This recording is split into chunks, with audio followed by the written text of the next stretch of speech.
the space that the elephant occupies in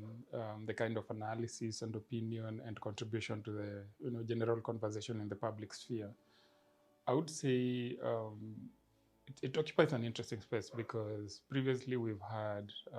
versions of platforms that more or less try to do what the elephant did, which is bring this conversation in a much more nuanced way beyond reportage.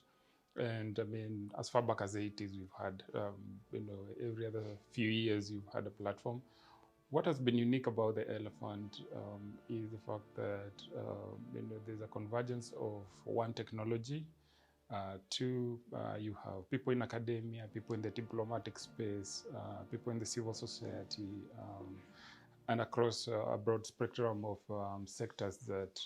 needed a space where they could nuance out their conversation, where they could write in long form, where they could do deep dive into conversations that, much as they were in the public sphere, they're not being fleshed out in such a way that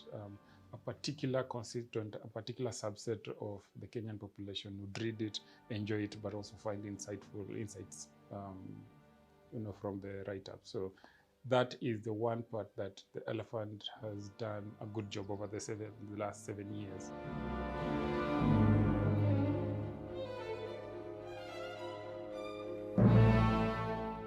One of the big things it's done is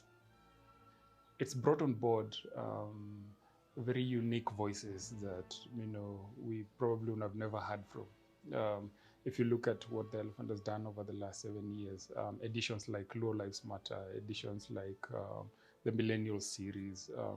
the Chakula edition that have been done alongside one of the partners, all these have brought out writers you never knew existed, people in the flanks, people who the primary expression is not even writing in that kind of format, but they have something to say,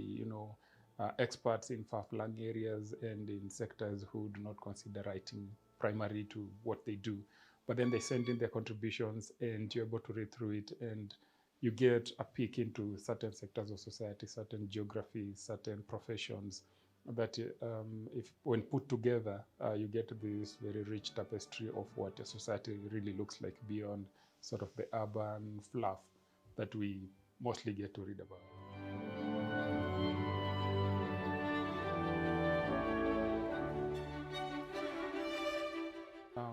One of the interesting things that has come out is Elephant says, we may not agree with your position, but if you can argue out your principle, we'll publish you. And then somebody else will come and say, I disagree with what he wrote, and say, okay, you also, if you can put your disagreement in 3,000 words or 2,000 words, we'll also publish you. This sense of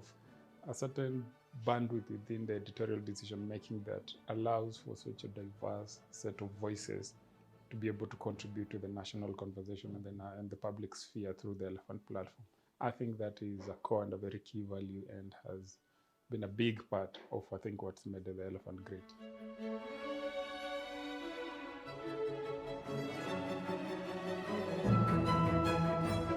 For young journalists, but also young scholars,